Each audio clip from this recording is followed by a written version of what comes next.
about IEBC. What is his view on the by-election that happened? Does he trust IEBC? Do Kenyans trust IEBC? And even as we proceed towards 2027, what needs to be fixed? What must be done?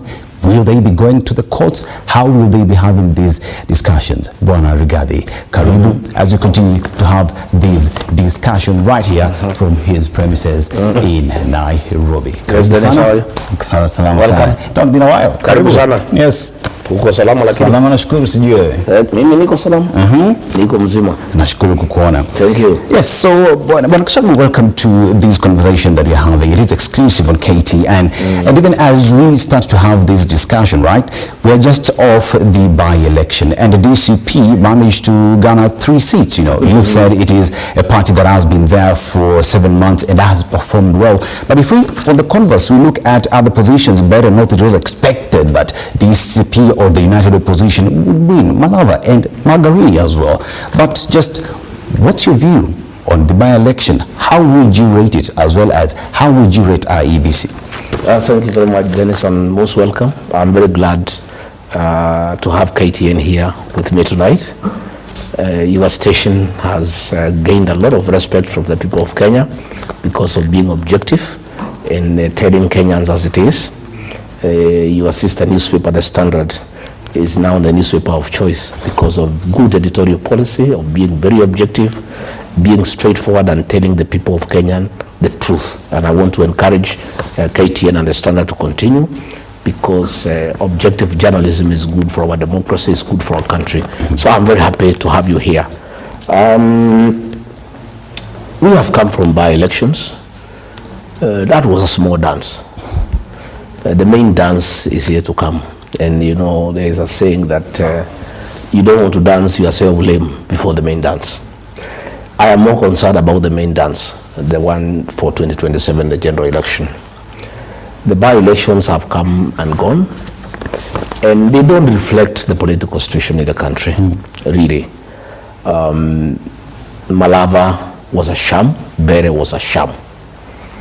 It was not possible to have a free and fair election in those two constituencies because of the level of violence by the state and goons. In Malava, some people are even, they silted their stomach and removed intestines. Some areas, skulls were broken and they removed the brain.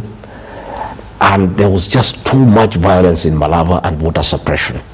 In areas where Seth Panyako was strong, goons under the supervision of police unleashed terror on the people of Malava. And even the candidate, Seth Panyako, was beaten up by police and goons. And IBC is just quiet. I saw them the other day do a post-mortem, and the chairman never even made any reference to the level and amount of violence that was seen in Malava.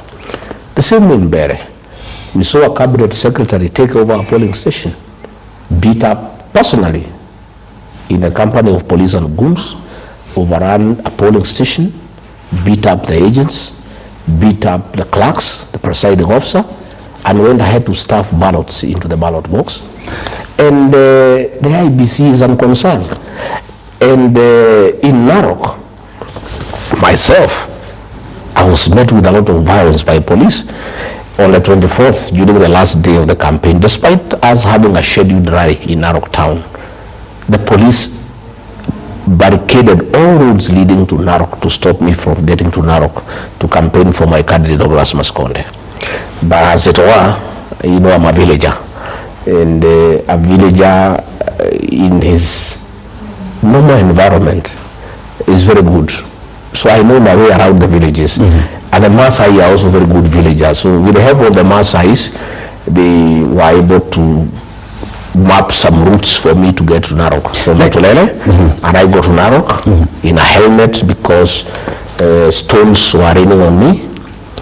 Live bullets were directed to my car. There was just too much violence. So the by-elections really cannot tell you exactly the mood of the country politically because the atmosphere of those by-elections was not conducive for a free and fair election. Mr. Gachagua, you've raised allegations in terms of the violence that was meted on many during the by-election. You say that there was stuffing of ballot boxes, and with it one would hope that you would take these complaints to court or raise them with IEBC.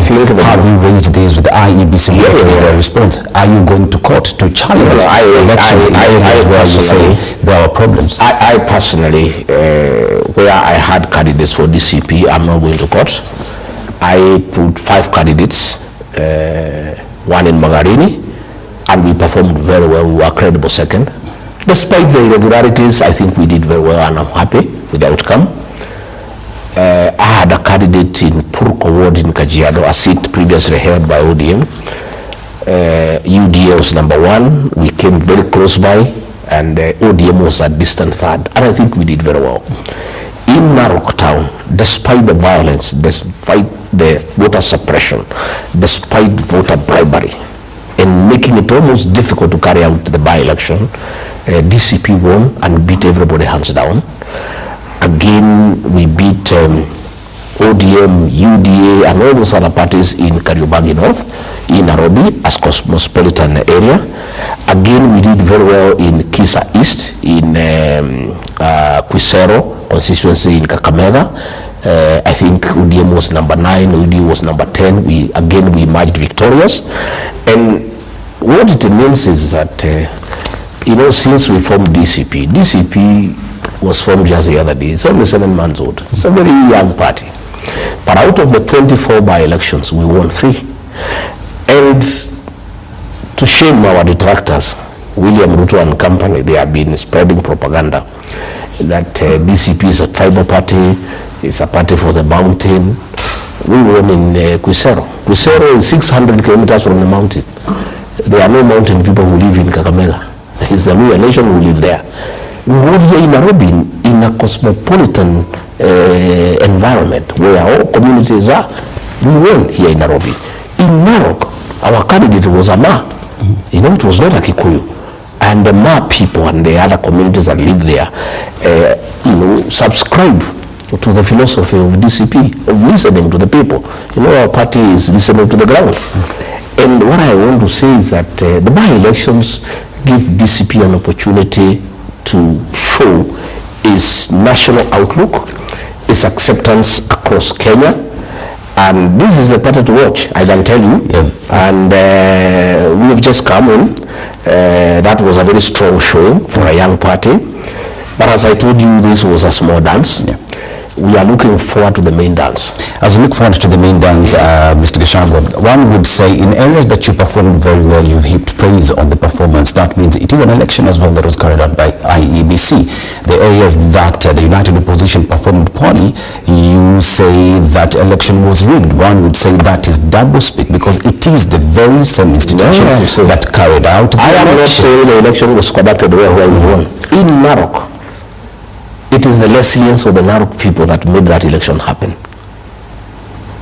The officer commanding police station Narok was forced by the DIG to surrender command to Bete Maina, the women rep from Murang'a, and he said no. He was transferred to Turkana. You can check. The OCS Narok was transferred on the 24th, 2 days before the elections, because he was being told to cede police command to a member of parliament, and he said he cannot. The woman representative of Murang'a took over the police command in Narok. She's the one who was commanding police operations, and she unleashed terror to the people of Narok town. People were beaten up, people were injured, but the people were resilient. And especially when I went there forcibly, when the police were stopping me, when live ammunition was fired at my car, when stones were raining on me, and I was very brave and courageous, I gave people the impetus and the courage that they should not be intimidated. We won the election, but it was not a free and fair environment. It's really people fought, and exactly this is what will happen in the general election. I have no doubt in my mind. Kenyans will not agree to be suppressed by goons and police in 2027. I have no doubt in my mind. What I saw in Narok is what we want to encourage across the country. In Kariobangi, there was a lot of violence and voter suppression. But the people there were determined. They wanted to elect a leader whom they want, and they did it. In Kisa, there was a lot of violence. So I'm not saying that in areas where DCP won, it was a fair contest. It wasn't. They won against many odds. In fact, in Narok, if there was no voter suppression, our candidate who got 6,000 votes would have gotten 12,000.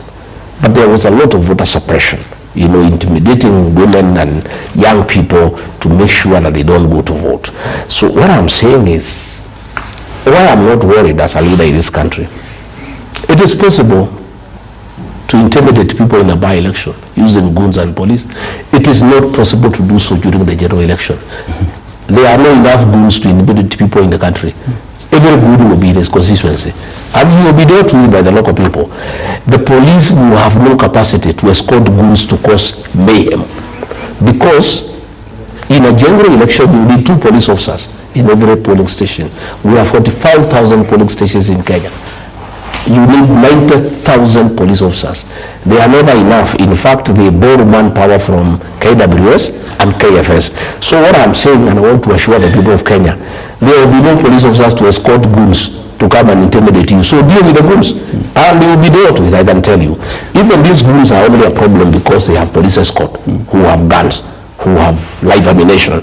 If the goons were trying to intimidate the people of Kenya on their own, they will be dealt with by the people of Kenya. But Kenyans, you know, start back a little bit, because normally they are backed.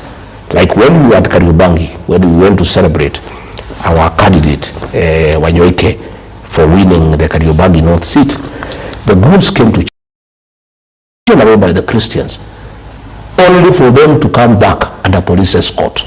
Police backed them with bullets, with tear gas. You know, police were tear gassing children and the clergy so that they can create confusion and allow the guns to attack our people. But if the police keep away, goons are not a challenge in this country. They will be dealt with by the people of Kenya in a very, very, very expeditious manner. So I want to assure the people that what they saw during the by-election is not possible in a general election. Nobody has that capacity during a general election to cause mayhem, to intimidate people, to do voter suppression. I can tell you the people of Kenya will make sure that voting is orderly, there is no disruption, there is no voter suppression, there is no interference. The people of Kenya will do so. Mr. Gachagua, you said that in areas where you participated in election and lost, you will not be going to court.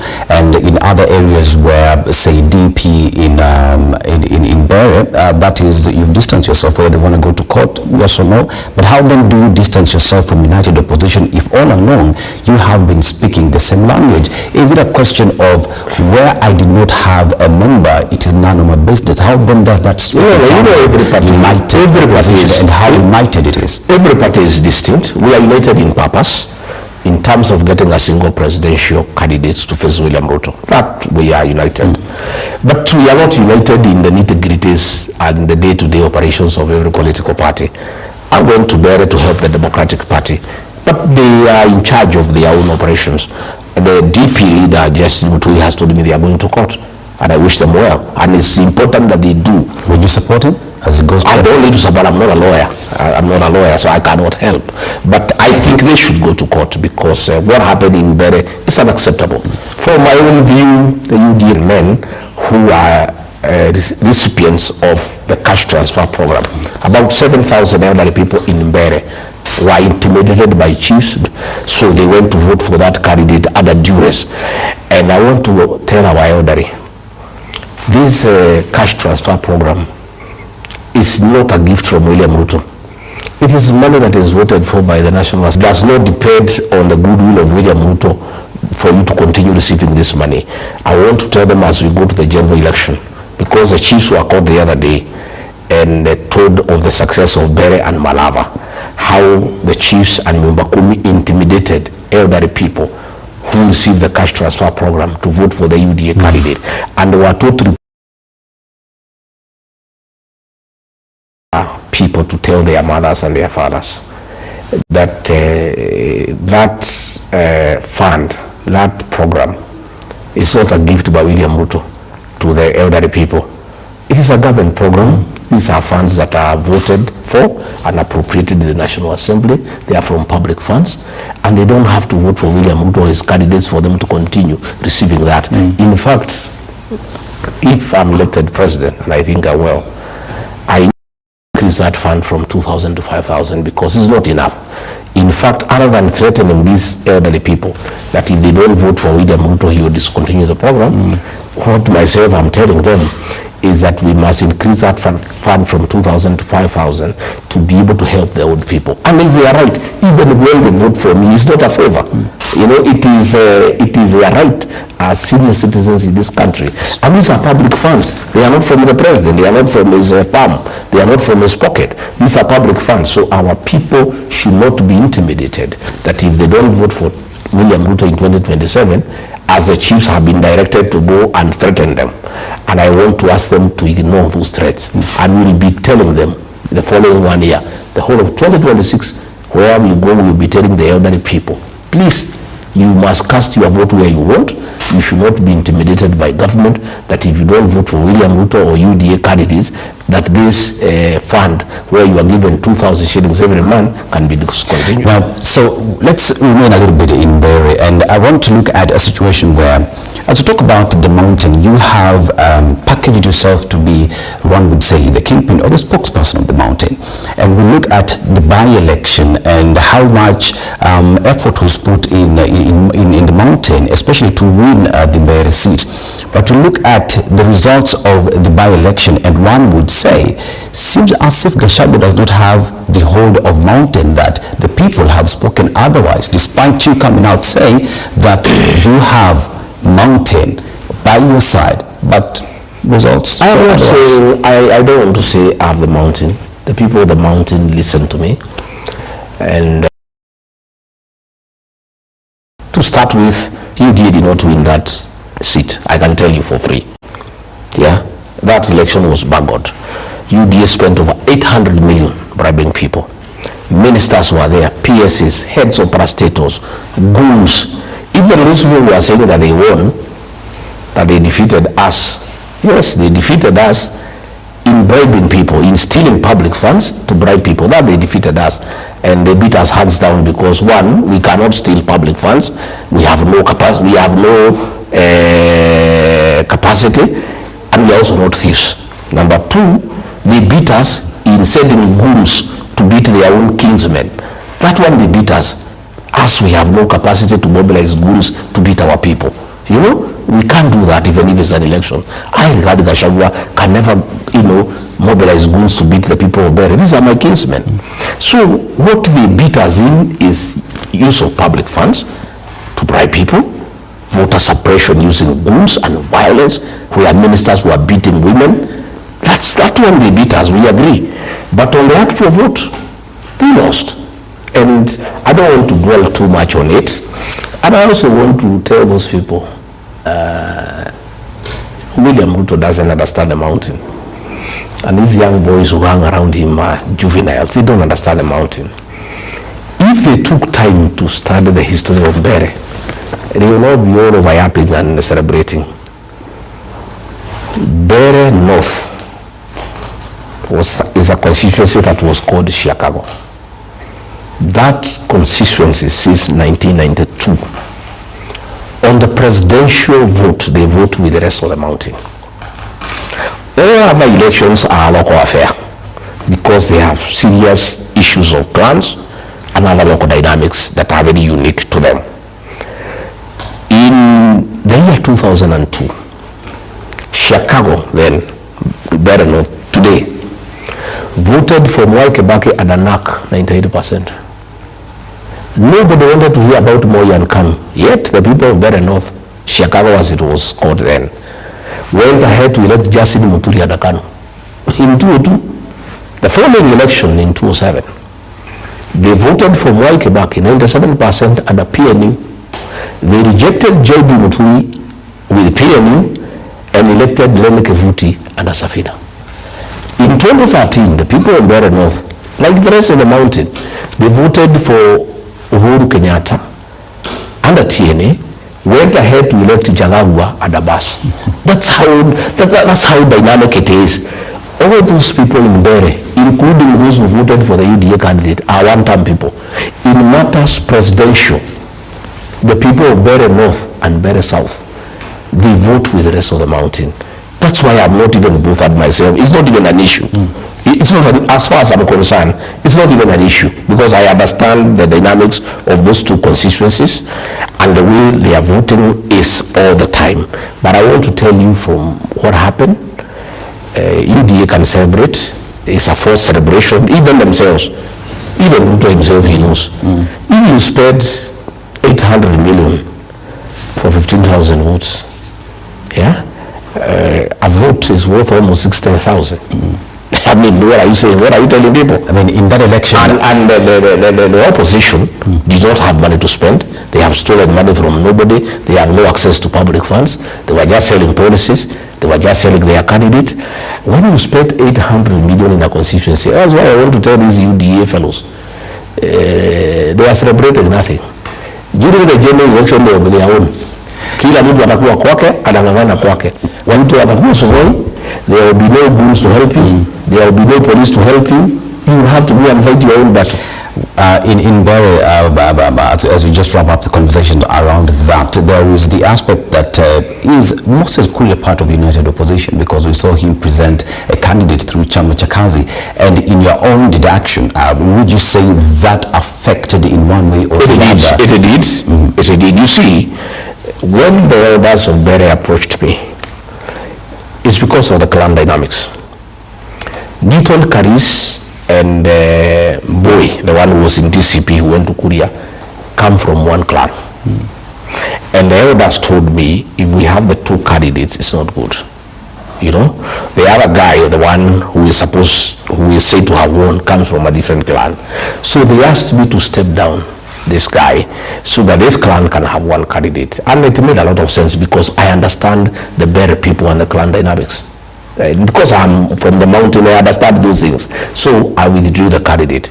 But then the government approached Kuria. Kuria is part of the Ruto administration. He's not anymore. No, he is part of it. His party, the Chama cha Kazi. This guy got 2,500 votes. Those votes, because of the clan dynamics, would have gone to Newton Karis. Yeah? Despite the theft of the election and the voter suppression and the bribery and the votes went to him, it would have been different. And I have told the people on the mountain, this is going to happen a little bit more. There are so many wheelbarrows in the mountain, and William Ruto will be checking where it is. He introduces 2-3 wheelbarrows, and because I've been talking about it, and people now can see what I've been telling them, that Ruto has many wheelbarrows in the mountain that he will be unleashing to interfere with the outcome of elections in various constituencies, and can call out the wheelbarrows so that people know them. When they see them, they know they are wheelbarrows. Yeah, the same side, you know. Done because I had withdrawn the candidate to allow the United Opposition to have one candidate to face the other. But you see now, through Kuria, another candidate was introduced to divide the vote for Newton Karis. Now, you've said you do not trust IEBC, yet the ballot 2025, as we call it at Standard Media Group, is a litmus test on what is to happen in 2027. If we look at what has happened in 2025 and that pending credence, in the sense that in 2027 we might see more and more of this, like you said, we might have more wheelbarrow parties, as you call them, in 2027. How are you going to the election with an IEBC that you do not trust?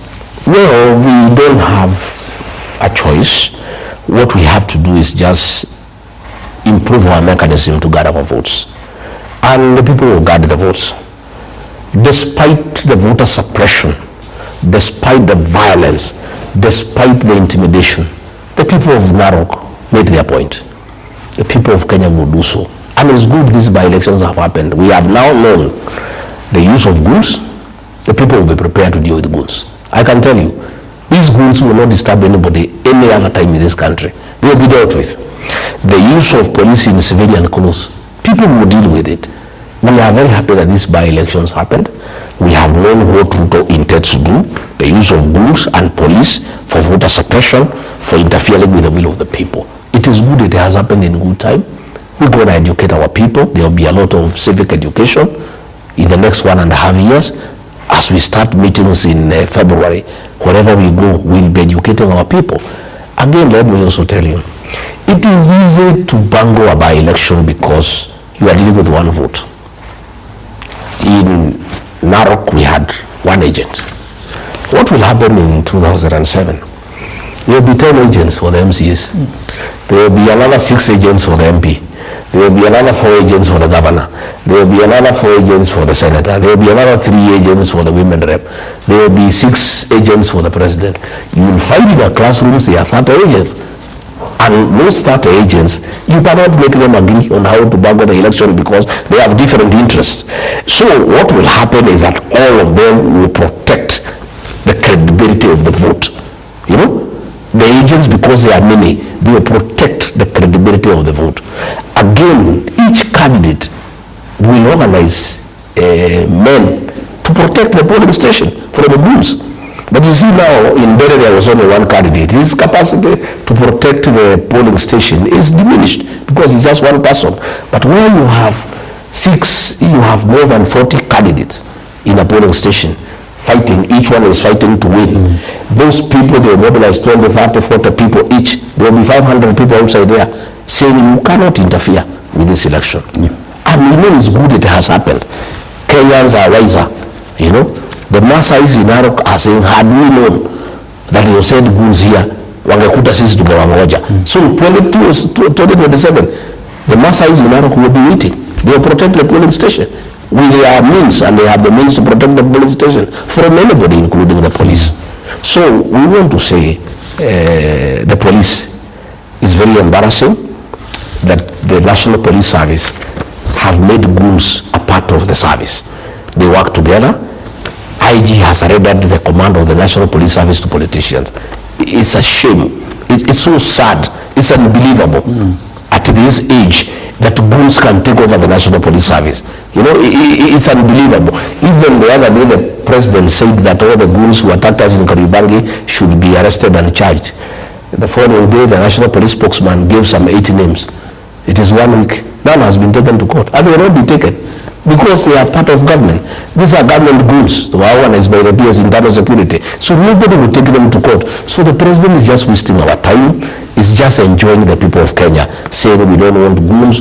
I have directed IG. He stands there, he salutes. It's 1 week since he gave the instruction. The names were given. Who has been taken to court? And nobody will be taken to court because these goons are part of the government arrangement to manage politics. So what will happen is that the people of Kenya will prepare themselves to deal with the goons, to deal with the police, and that is what will happen in 2027. Now, Gachagua, let us talk about the united opposition. So here is a question where you made a statement in terms of zoning Nairobi for DCP, and that elicited a lot of conversation because even the Wiper party leader Kalonzo Musyoka said we have not gotten into any discussion in terms of zoning, and many have equally just described you as a bully, that within the united opposition it's either Gachagua's way or the highway. Is that the case? I don't think I said it's either my way or the highway, but I'm the party leader of DCP, and I have my party to market. I must market my party, and I must fight for its rightful space in any dispensation. What we have agreed as united opposition is in Nairobi is that we'll have an arrangement where we are not having friendly fire because we will lose. Nairobi is complicated, and there are voting patterns that have been there in history. There are areas where Wiper is strong. There are areas where DCP is strong. If Wiper and DCP fight, we could give way to UDA. And what I was saying is that we have an arrangement. That is true. Even Kalonzo has clarified. He didn't say we have not spoken. What he was correcting is the impression that was given by the press that I said these seats are being reserved for DCP. I never said such a thing. What I said is that between DCP and Wiper, among ourselves, we will take all these seats. That's what I said. I didn't say that before DCP. That's not the statement you made. No, that's what I said. I said between myself, between DCP and Wiper, we'll take 16 out of 17 Mr. Gachagua, you were quoted saying that in Nairobi, the governor position would go to I said yes. I said you said yes, that senator position would go to DCP. I did. You said that 17 seats of member of parliament would go to DCP. No, I didn't say that. At what point in that conversation did you say that you sat with Kalonzo and agreed on how you would take these seats as united opposition? Because that did not come out. No, you are also putting words in my mouth. What I said is this. Between myself and Kalonzo, we have had discussions on how we make sure that we take the majority seats in Nairobi by not fighting among ourselves. And I said I'll be fighting for DCP to be given governor, to be given senator, to be given women rep. I'll fight. It does not mean because I'll fight, I'll get. But I must fight. You see, my friend, if you want to go somewhere, you must be ambitious. You must anchor your party properly. I would like my party to take governor. I would like it to take senator. I would like it to take women rep. That does not mean because I would like it to take it, it'll take. We'll negotiate. And then I said, out of the 17 seats, we'll fight for 16 out of 17 among ourselves. I didn't say they are for DCP. The people of the press went ahead to say that I said these seats are for Kikuyus. Because the press, most of it has been pocketed by William Ruto to say DCP is a Kikuyu party. DCP is not a Kikuyu party. I want a seat in Kisa, we want a seat in Narok, we want a seat in Nairobi. Nobody talked about Kikuyus in that church. I talked about DCP.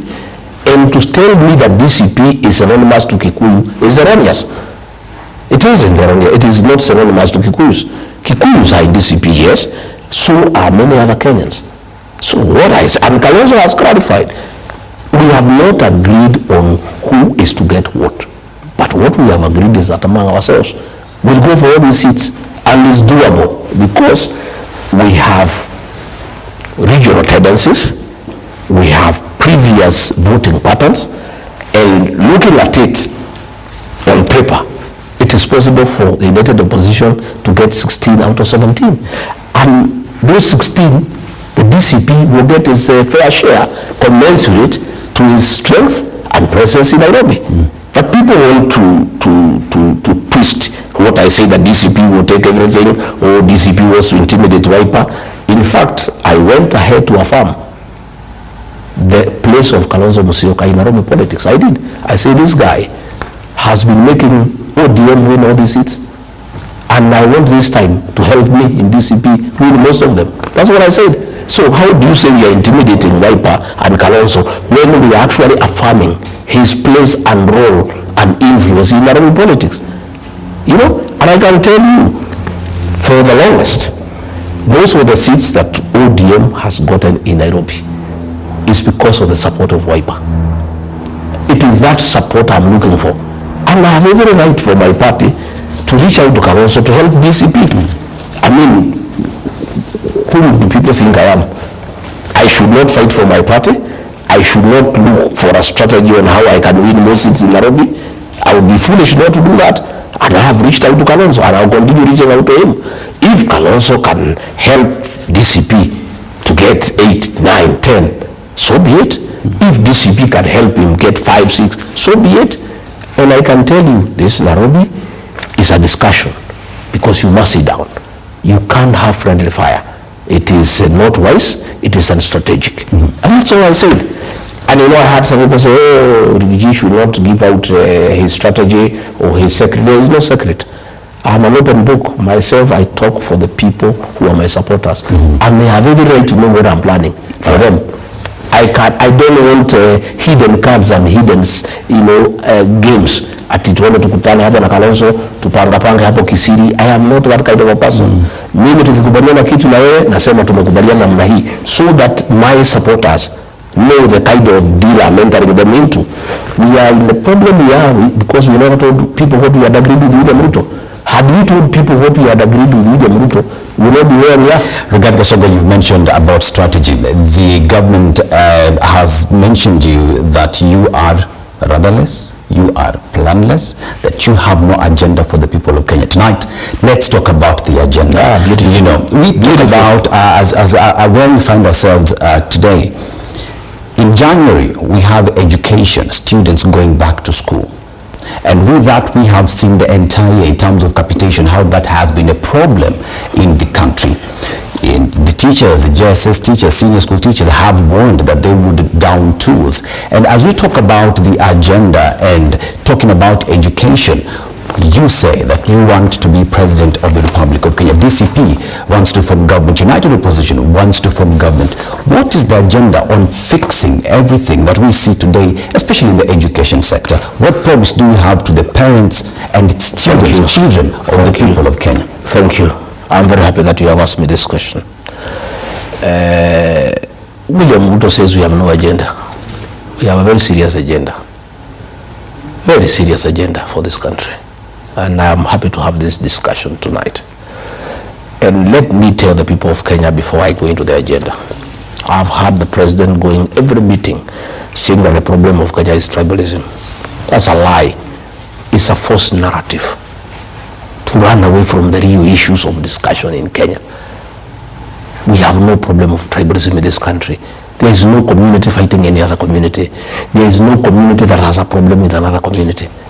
The problems that bedevil Kenya is theft of public resources. The problem of this country is mismanagement of public resources. The problem of this country is not tribalism. It is the sale of national assets. The problem of this country is not tribalism. It is abductions and extrajudicial killings. The problem of this country cannot be tribalism. How does tribalism cause extrajudicial killings? How does tribalism cause the sale of public assets? What the president has done, because he has messed the country completely, he is creating a false narrative about tribalism and cohesion.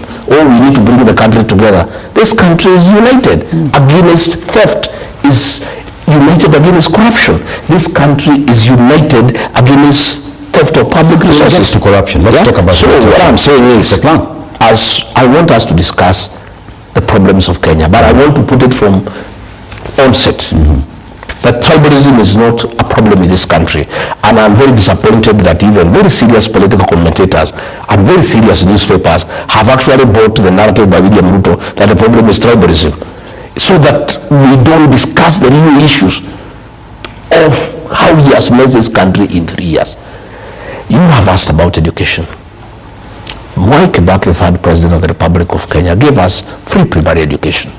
Uhuru Kenyatta came and gave us secondary school education that is free, so that education is an equalizer. Every child, despite your background, despite the ability of your parents, you have access to education to give you a springboard to be somebody in life, for yourself, for your parents, and for the country. Within 3 years, William Ruto and his government have destroyed whatever Mwai Kibaki did and what Uhuru Kenyatta did. As we speak, every child in secondary school is supposed to get 22,000. Last year, they were only given 9,000. 13,000 did not come. Most secondary schools are being auctioned because they took food from suppliers they cannot pay. You know, as we speak in January, parents have been told to prepare to pay. On paper, the Ministry of Education says education is free, but in real life, they go and tell the teachers, the head teachers, you ask the parents to pay, but don't say it's the official government policy. You know? And when the teachers made noise, instead of making available money for capitation, they were called to State House and bribed with the 10,000 shillings each. You know? You bribe the principals and the head teachers to stop talking about the collapse of the education system.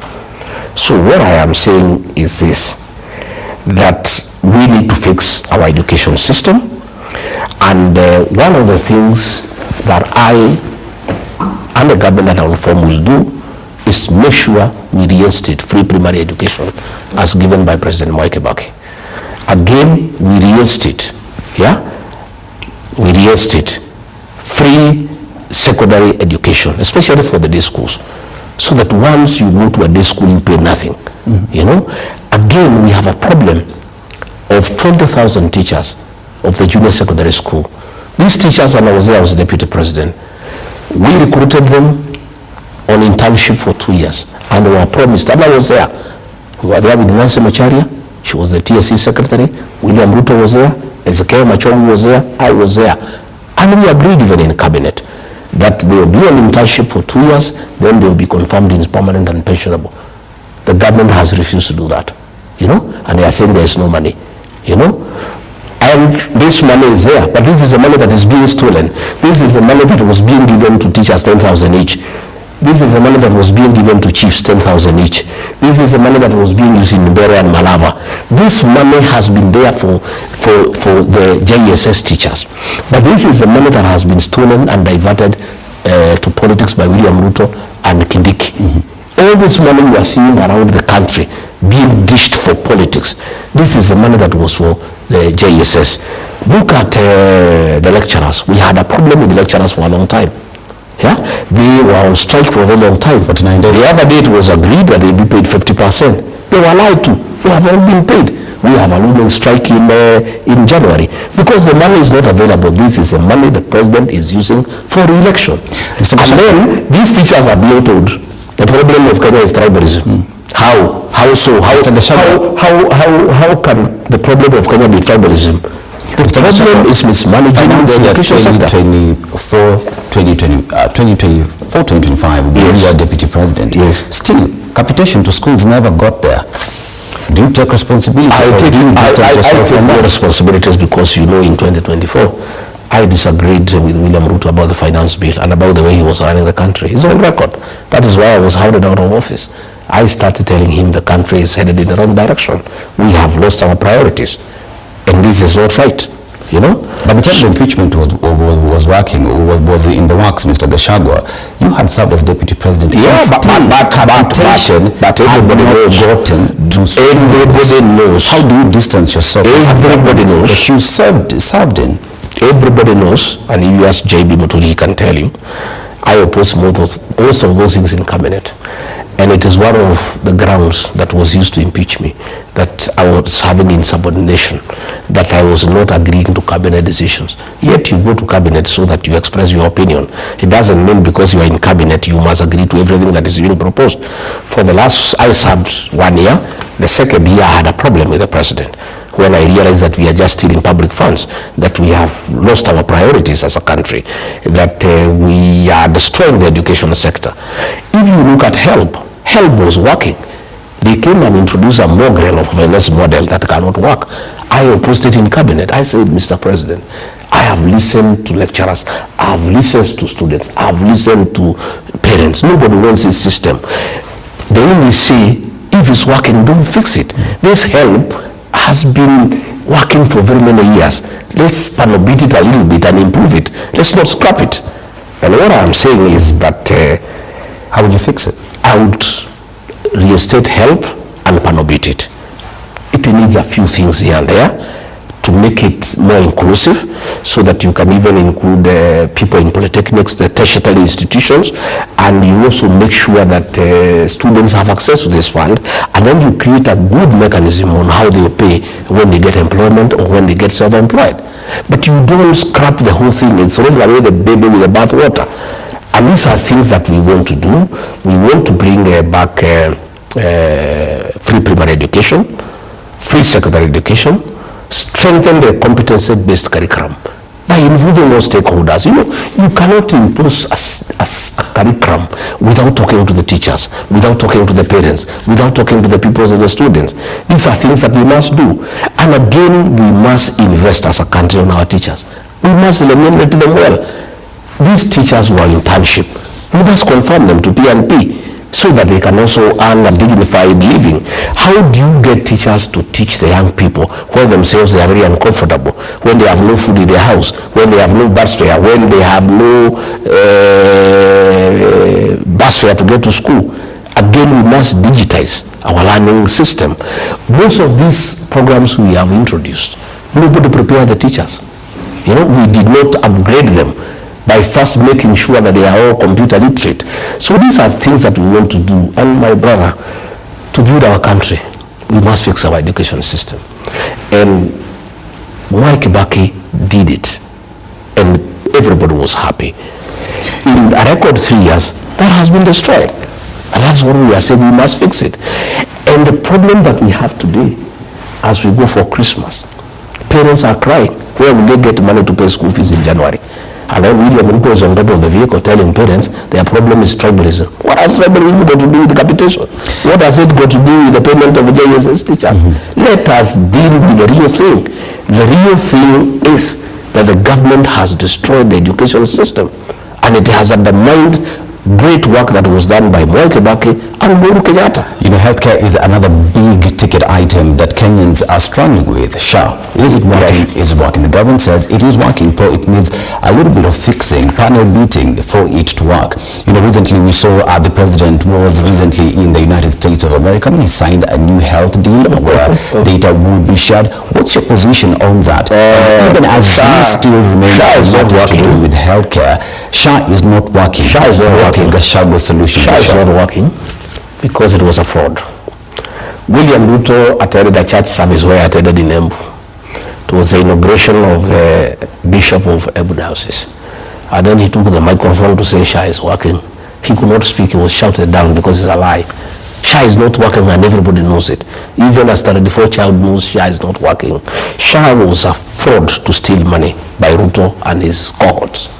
And already 104 billion shillings have been stolen. The NHIF system was working, and it needed 800 million to be upgraded into something that is functional. The whole scheme of SHA was to steal funds. Yet Mr. Gachagua allowed it to happen. I am saying I oppose these things. And that is why when I was removed from office, one of the accusations against me, one of the grounds of removing from office is that I was not respecting the president and I was having insubordination by opposing government programs. But theft is not a government program. The government that I fought for did not tell the people of Kenya that theft will be one of our programs. So I opposed theft. I did not oppose a government program. I opposed theft by William Ruto and his people. So you remember the other day, 10 billion shillings was stolen and paid to hospitals that are closely associated with CS Aden Duale. You remember on the 1st of December, Aden Duale, with a lot of drama and theatrics, gave a lot of documents to the director of criminal investigation, DCI, 1st of September. Today is, I don't know, 8th or 9th. Since that time, 3 months, nobody has been taken to court, nobody has been arrested, there has been no information. It was just drama and theatrics. Nobody will be taken to court. The whole SHA nonsense is theft of public resources by Ruto, Duale and company at the expense of the lives of the people of Kenya. That is the folly of it. You know, and they keep on sending ministers to tell Wananchi that SHA is working. People just look at them. You know, people just look at them. Every day. Yesterday I was in Muranga, in a place called Ithanga, for a funeral. And a matter was brought to my attention. A lady died 4 months back. She remains unburied because they are not able to pay the hospital bill for 450,000. They have raised 300,000. They are unable to raise 150,000 for the last 2 months. I had to give them 150,000 so that that patient, the body can be removed from hospital. And then you are telling us SHA is working. If SHA is working, that lady would have been buried, you know, a long time ago. If you go to the countryside and ask everybody, this SHA thing is a monster. It's not working.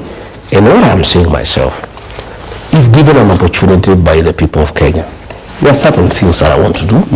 One, I would like to revert to the NHIF ideology. It was a very good thing.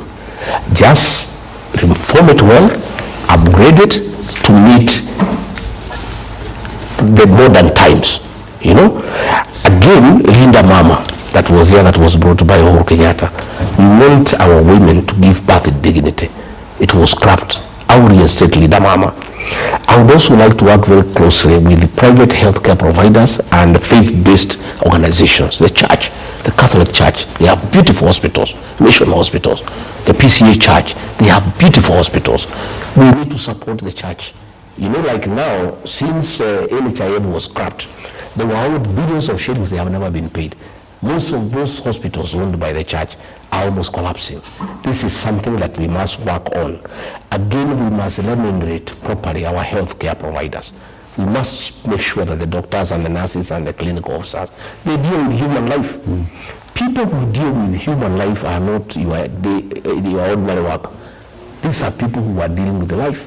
These are people who need to be settled. They need to be well taken care of, and we need to have a discussion with them. We need also to expand the universal health coverage so that we make sure that the level 2 hospitals, that those are the dispensaries, and the level 3, the health centers, are properly equipped. You know, my brother, most of these cases that come to level 4 hospitals for admission and level 5, if there was proper intervention at level 1, 2, and 3, they will never get to the level 4. You know, but these cases get bigger because they don't get the proper attention. I would like to focus more on level 2. Those are the health centers, and level 3. The level 2 is dispensaries, level 3 are the health centers. I would like to focus more. And then again, the level 4, we make sure they are well equipped, and we will go a step further by making sure every level 4 hospital in the country has a ward to deal with rehabilitation of addicts, because we have a serious challenge of drug addiction and alcoholism in this country, and the treatment of addicts is very expensive by the few health providers who are doing it from a private perspective. We would like every level 4 hospital to have a ward, you know, specifically dedicated to deal with addiction. Again, we would like to digitize, you know, our health systems, so that, you know, if you saw one doctor and you go and see another because you are far away, at the touch of a button, they can get your medical history. Does this mean that you get in and you get rid of SHA? Because yesterday I had a discussion with the PS, Dr. Oluga, and he said that the government is working on a database where all the information for Kenyans will be in a single database, such that wherever it is you go in this country, you will still get the information. So Gachagua, does it mean you get rid of that and start afresh? No. I am saying invest whatever is working. Whatever is working will improve on it. Yeah, but first we have to stop the theft. We cannot improve on the theft. We can only stop it. Theft of public resources is our main challenge, especially in the health sector. You know, and SHA is a scam. It's a fraud. We must get rid of SHA, because from the inception, it was tailor-made and birthed to steal public funds at the expense of the health of our people. We must go back to NHIF and improve it, panobit it, and make it compliant to the modern way of doing things. But we cannot continue with this theft. This, we must bring it to an end. Again, we need to implement a mental health policy. You know, we already have one medical facility here in Mathare and a few others. You know, and you know, mental health is a big challenge in this country. But you see the way people are treated at that institution, it's like they are criminals, because it's only one institution to handle so many people. We need people to know that mental challenges is not a crime, and you should not be embarrassed about it, so that even relatives know. And the only way to do is to have a good mental health policy, and to make sure that we have enough psychiatrists in every level 4 hospital where people can go on and get counseling before issues get out of hand. So these are some of the things we like to do. And of course, what was signed in America is unacceptable. Why? We cannot sell our medical data to foreigners. We cannot. Even if we are poor, we have our own dignity. The right to privacy is absolute. We cannot give our medical records to the Americans for their own research and analysis using our records.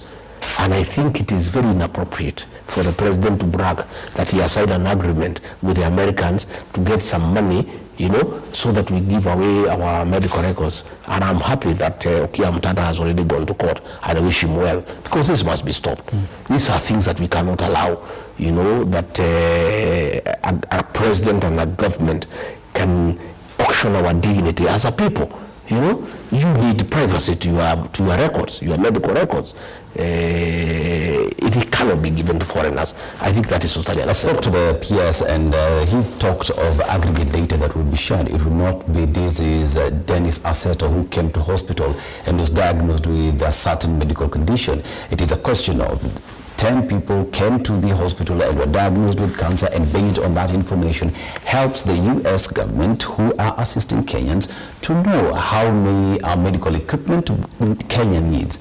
and that is kind of data that will be shared. Can anybody believe that PS? Do you believe it? If that PS is saying SHA is working and is not working, can you believe anything else they say? If they are lying to people of Kenyans on basics, things that are straightforward, is SHA working or not? They say it's working. You go to hospital, it's not working. Can you trust that PS on complicated matters? But sure, that's based on what fact, Mr. Gachagua, is the question. You know, we have been around for a long time, and we understand these things. And I want to wish Okia Mtata well, and I believe our courts of law will not allow our country to auction our medical data. I don't think our courts will allow it. You know, the country's security is something to look into. Yes.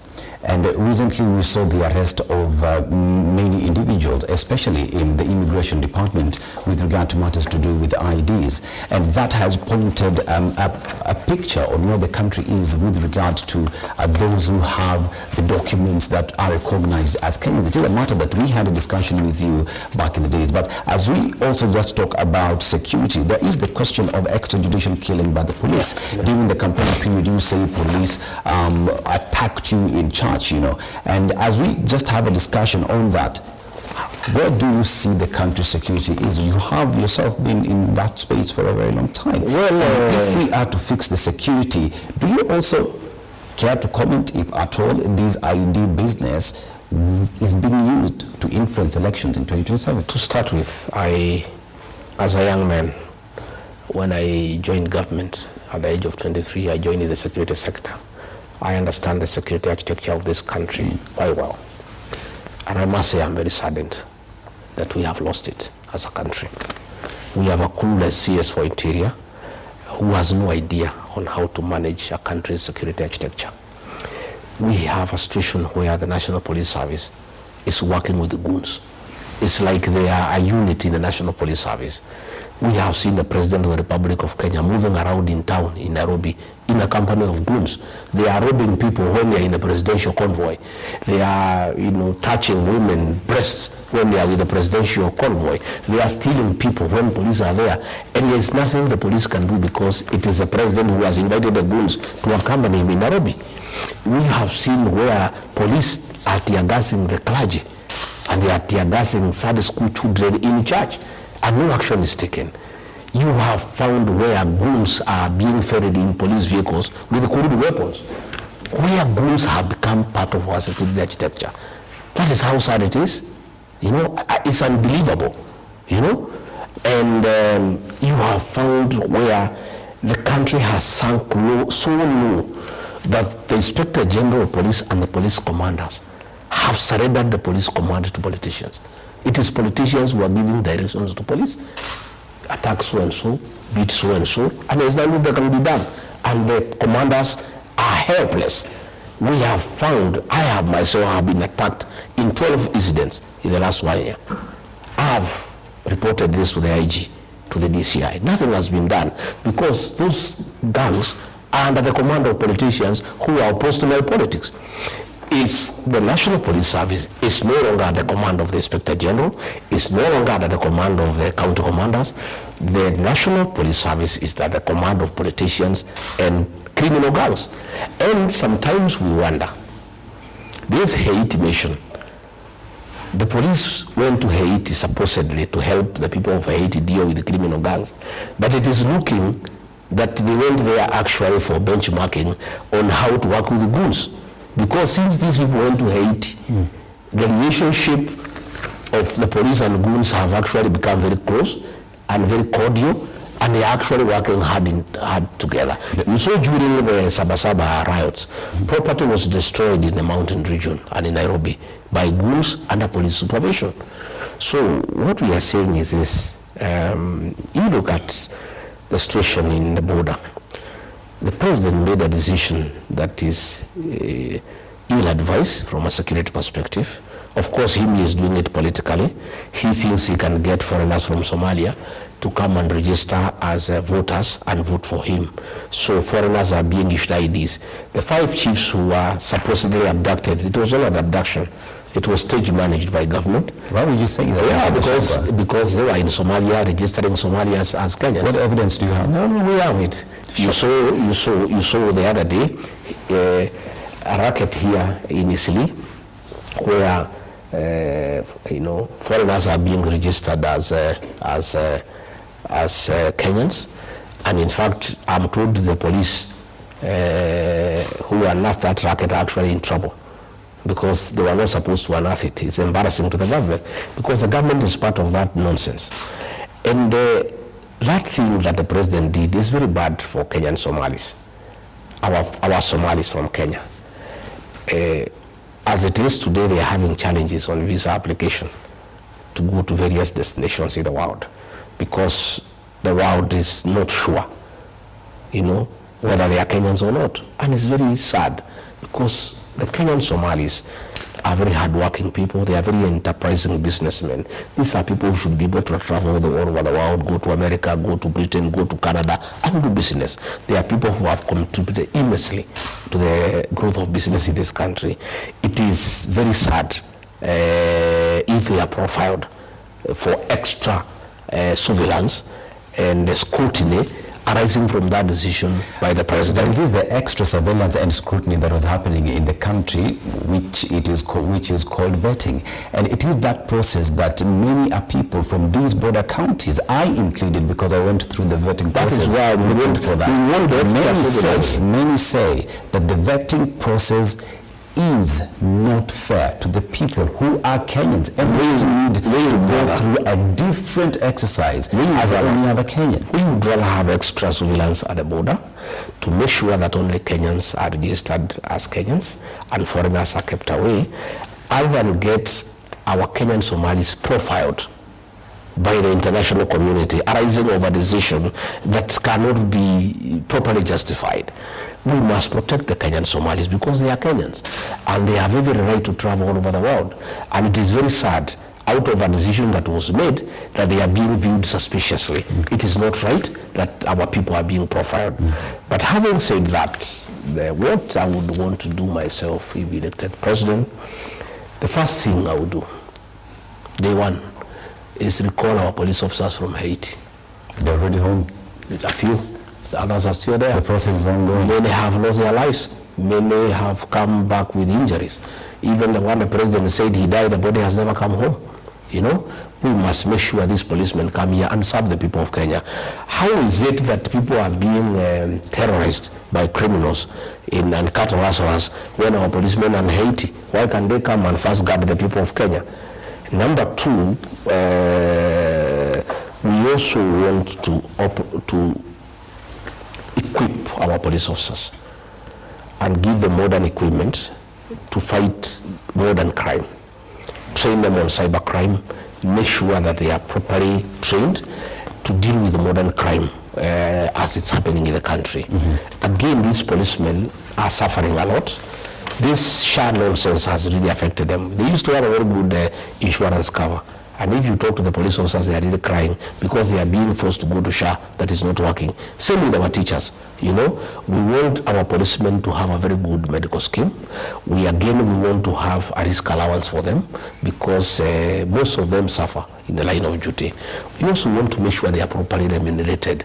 These men and women in uniform, sacrifice a lot for this country, and to make sure that we are all safe. Again, they have no vehicles. You heard the other day Mukomen saying that people should give them fuel.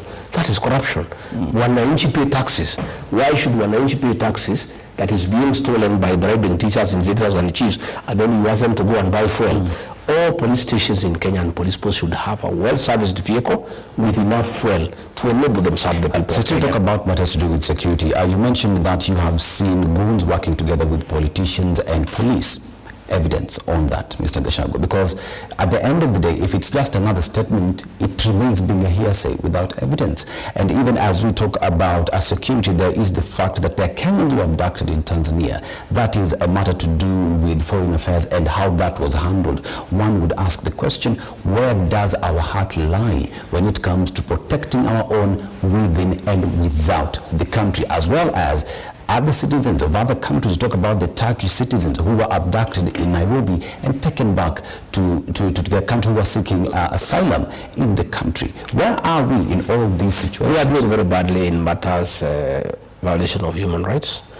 You know, there are very many cases of forced abductions, forced disappearances, and extrajudicial killings.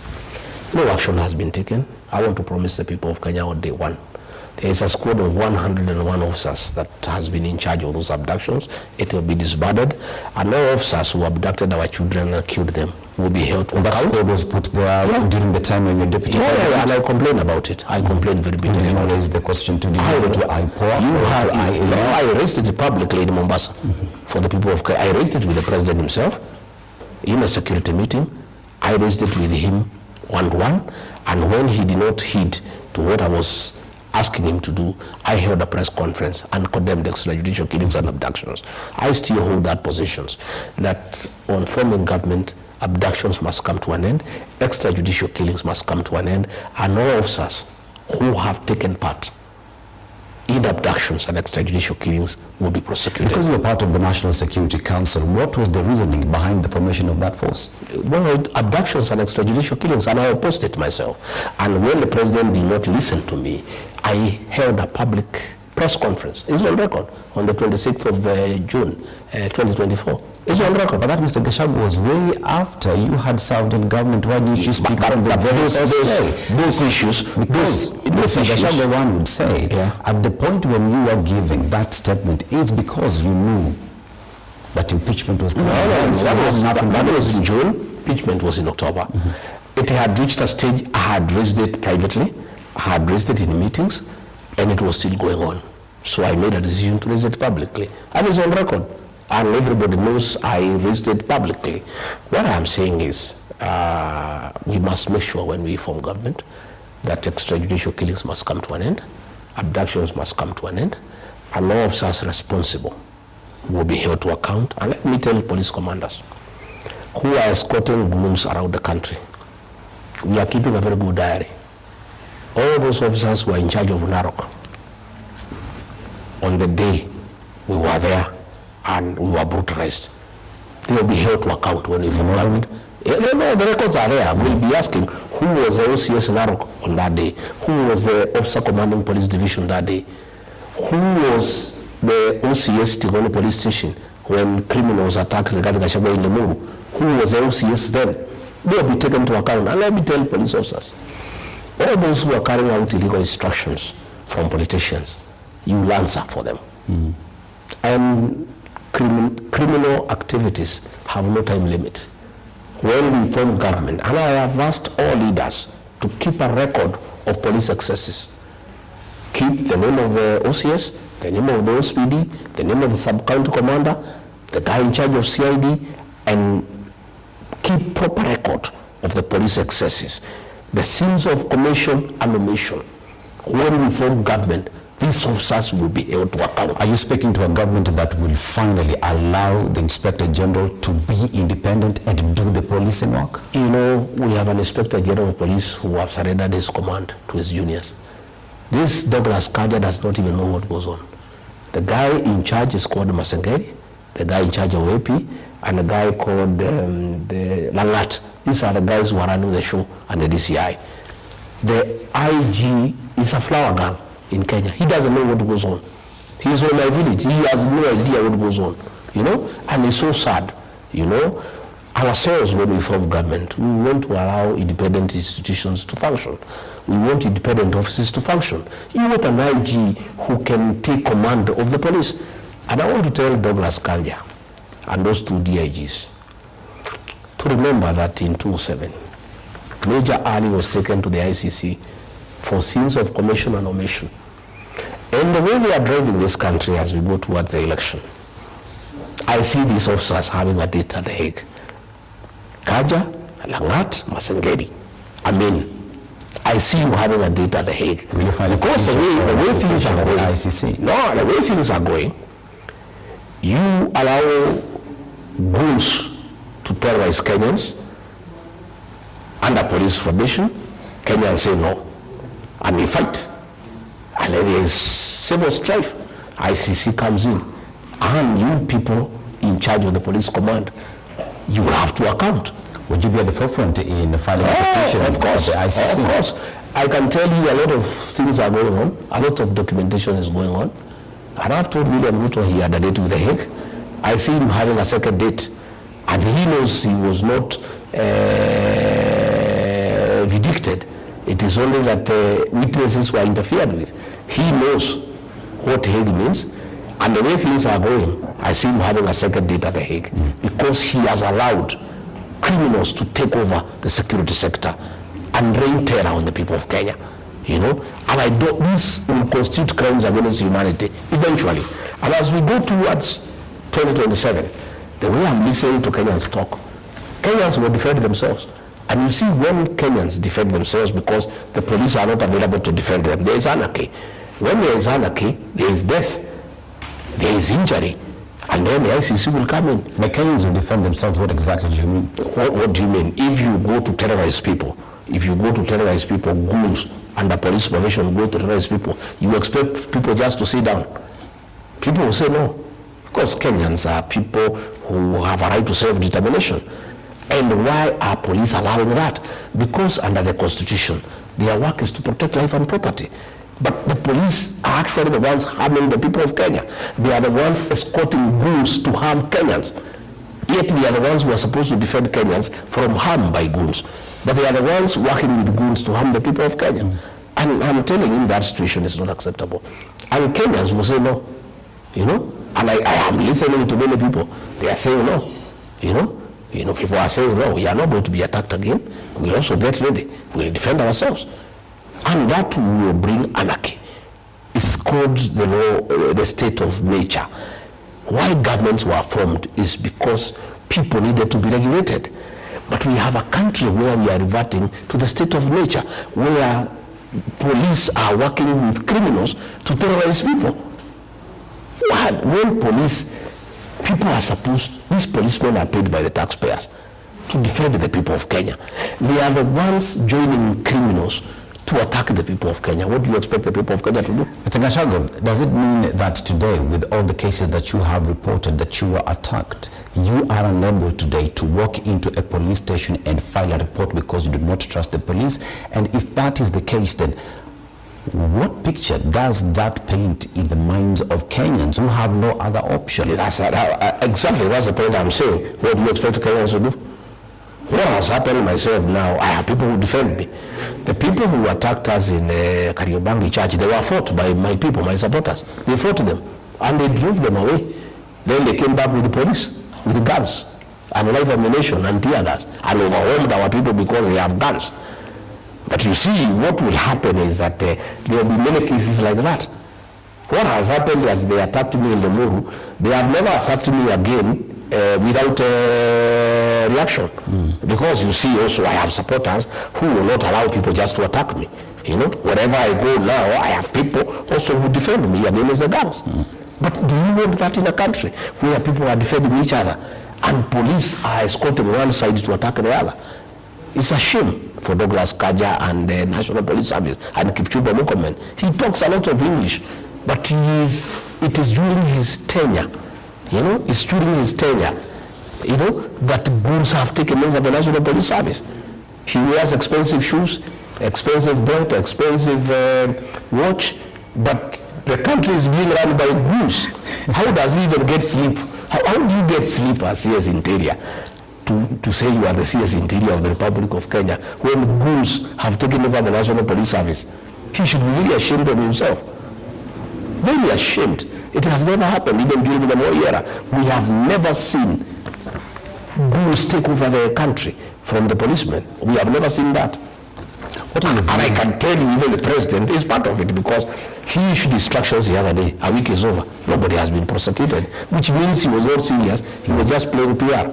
You see, Mr. Gachagua, one would hope that where the country finds itself, especially in matters of security, that security is given utmost importance, and that Kenyans would respect as well the rule of law, and that the police as well would be there to do policing work. But let us go to on something that is very keen and Kenyans are following on, and this is the country's debt.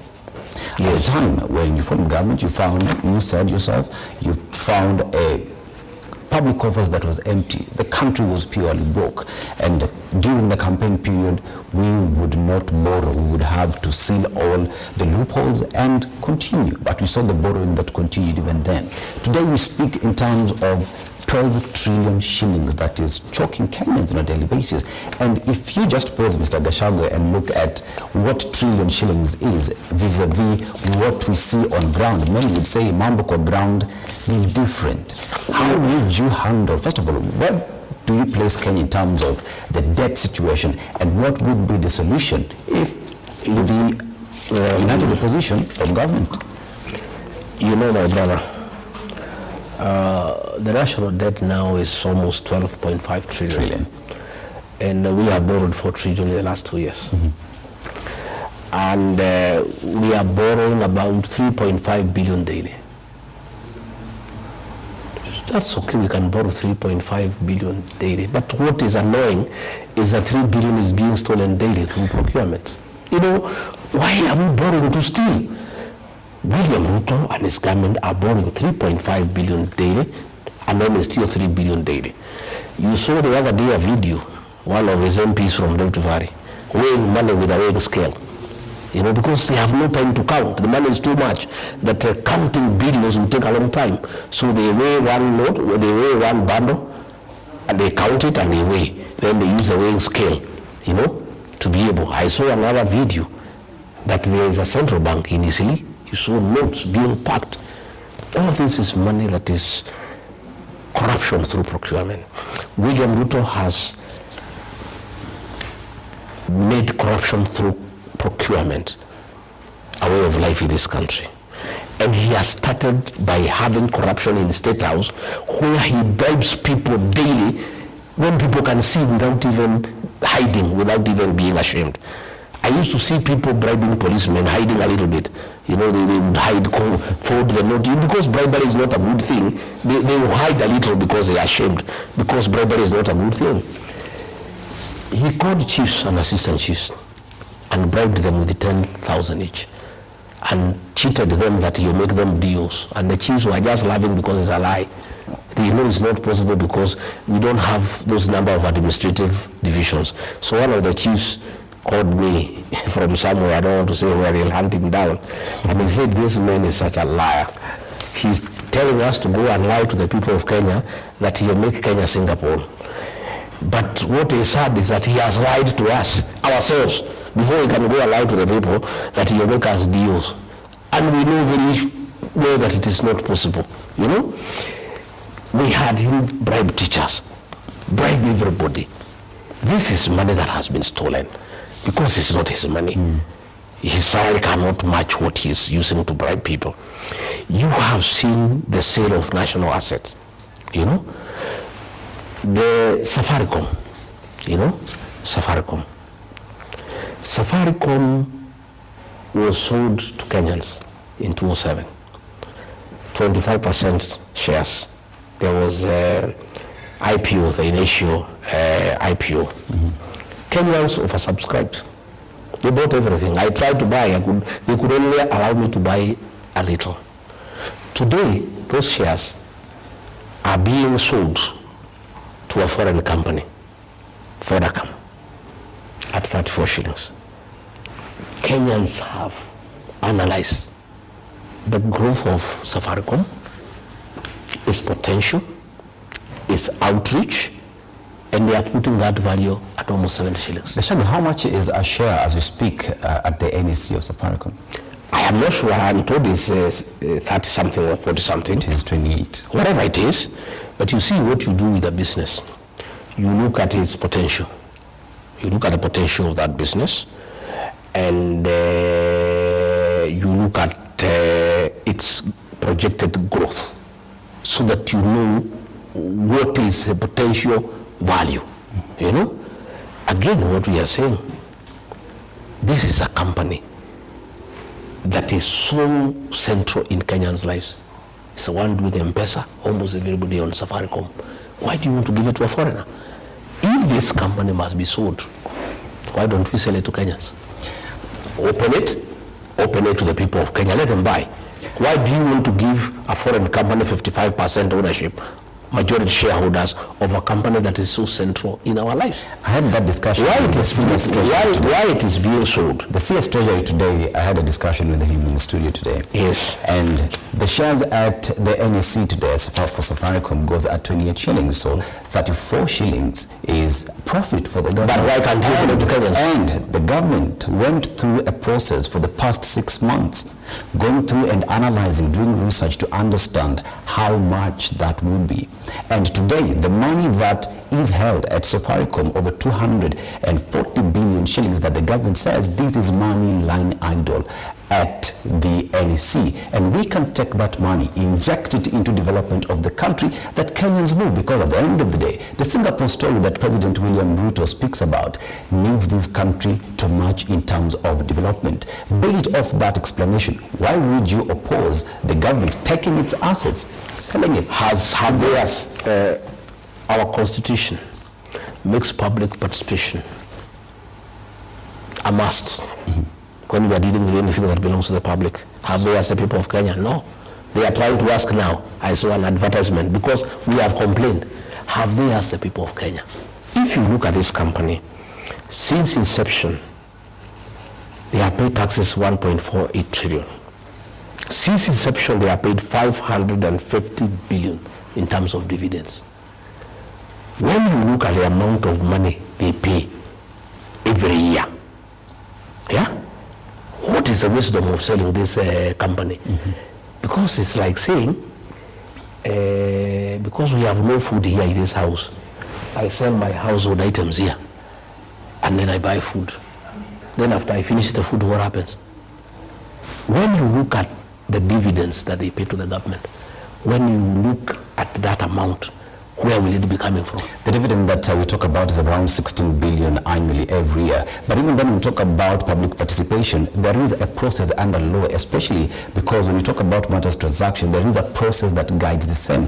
As we speak right now, Kenyans have been asked to go. A decision has already been made to sell the company. Kenyans have been given an opportunity to lend their voices on the sale of these shares that we are talking about. The government of Kenya has not decided it is selling. If Kenyans say no, it will not be sold. No, my brother. Instead, my brother, let me explain. Participate in this public participation. You don't say you are selling this and even the amount before the people of Kenya can tell you to sell. You first say you want to sell. Then when you are given the go-ahead by the people of Kenya to sell, then you start the process. But they have already completed the process, agreed they are selling to who, at how much, then they are coming to the people of Kenya. And then they are coming through Parliament. Parliament is an appendage of William Ruto. You can tell how it will go. There is no public participation. It's an exercise in futility. It's a fait accompli. It is simply formalizing what has already been decided. But the question we are saying, why don't you ask the people of Kenya whether you need to sell Safaricom? It's what they're asking. When they tell you yes, why don't you give them an opportunity to buy? Why do you want to sell it to a foreign company? Why don't you let the people of Kenya own this company that is so important to their lives? Why do you want it to be owned by a foreigner? But you have already decided whom to sell. How are those negotiations done? Because they are commissions. Because they are people who have an interest. They are people who have gained the money there. What we are saying, if Safaricom must be sold, let the people of Kenya, with their financial challenges they are having, be allowed to buy. I buy for 20,000, another one for 20,000. Then the company remains here. The government will remain with the shares, 35%. The people of Kenya, yeah, will own the 15, yeah, plus the other 25 we bought the other time. Then the company 60% is owned by government and the people of Kenya. Why do you want to give 55% majority shareholder to a foreigner, a company that is so instrumental in Kenyan lives? Why? But you know that Vodacom is part and parcel of Safaricom as we speak today, right? Yeah, no. Those are foreigners. And if Kenyans have not said they are not able to buy Safaricom, we were given an opportunity in 2007. We bought. We oversubscribed. In fact, they were allocating. You could not buy what you wanted. They had to allocate. Why can't we give this opportunity to the people of Kenya? If we must sell Safaricom, which I disagree, we need not sell it. The amount of money we are raising from Safaricom is good for our country. And by selling it, we are going to lose revenue. And what will happen, that revenue we used to get from Safaricom, we'll have to overtax Kenyans. Because we must get that money we used to get from Safaricom. It's like selling a cow that you are milking so much milk and selling and drinking, and then taking it to the butchery, and then get one off so that you do the toilet in your home. Then what happens? How will you get milk? How will your children get milk? It is a ill thought out proposal. It is unnecessary, and it is informed by conflict of interest. As the process continues, because that is the process that is there, that is recognized under the law, what is your message to Kenyans who are being urged today to go to these venues to give their views on the sale of Safaricom? Those public participation forums will be micromanaged by Parliament. Kenyans must agitate and Kenyans must go to court. This is the only language William Ruto can understand. We must go to court. That if Safaricom must be sold, Kenyans must be given the first opportunity. Because they have not been given and they have said they are not able to buy. And they have a proven track record that they are able to buy the shares in Safaricom. In 2007, Kenyans were given the opportunity to buy, they were subscribed. And they could not buy as much as they wanted. So if Kenyans agree that Safaricom need to be sold, we are demanding that the people of Kenya be given the first opportunity to buy Safaricom so that it remains Kenyan, so that government can own some shares and other shares are owned by the people of Kenya. Let's remain on the question of debt. The country is said to have borrowed all these 12.5 trillion, but that is not seen. If you look at the laws, PFM Act, on how borrowing is done, you only borrow for development. And today, you look at how much we've borrowed vis-a-vis what we see, and we cannot see what 12.5 trillion shillings has done. Therefore, Mr. Gachagua, the odious debt that does exist in the country, first of all, do you believe that there is odious debt? And if that is the case, then should Kenya pay the odious debt? Unfortunately, the people of Kenya will have to pay that debt because they have been committed by government. And what is sad is that they shall pay for money that is being stolen. The money that is being borrowed is used to bribe them. It is being used to bribe voters.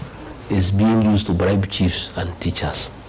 Is being used to host people at State House. It's so sad, but the people of Kenya will have to pay. So what we need to do is to make sure we vote out this government so that we stop that borrowing for money for using to steal and using it to bribe people. And that we must do, and that is why most of us, we are saying, the problem of Kenya cannot be tribalism. The way Ruto wants to say, the problem is that he is stealing. He is borrowing money from other bodies, that money that people of Kenya will pay, and then stealing the same amount of money and bribing them with the money. And then when he gets on top of his vehicle, he says there is no problem in Kenya. The problem of Kenya is tribalism. What is the position on President William Ruto's State of the Nation address? He says that at the macro level, the government is doing very well. International lending institutions are doing very well.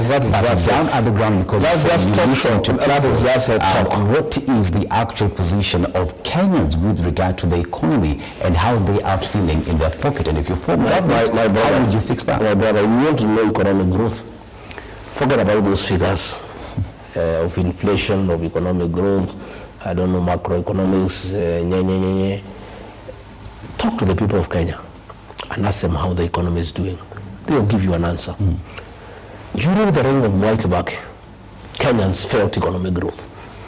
You didn't need to give a State of National address. You didn't need to give an economic survey to tell the people of Kenya that the economy is growing and there is economic growth. The people of Kenya felt economic growth. There was money in circulation. You know, the bypasses were opened up. Houses came up. There was money in circulation everywhere. Everybody was happy. Today, despite borrowing that amount of 3.5 million every day, Kenyans are paying bills of 800 billion.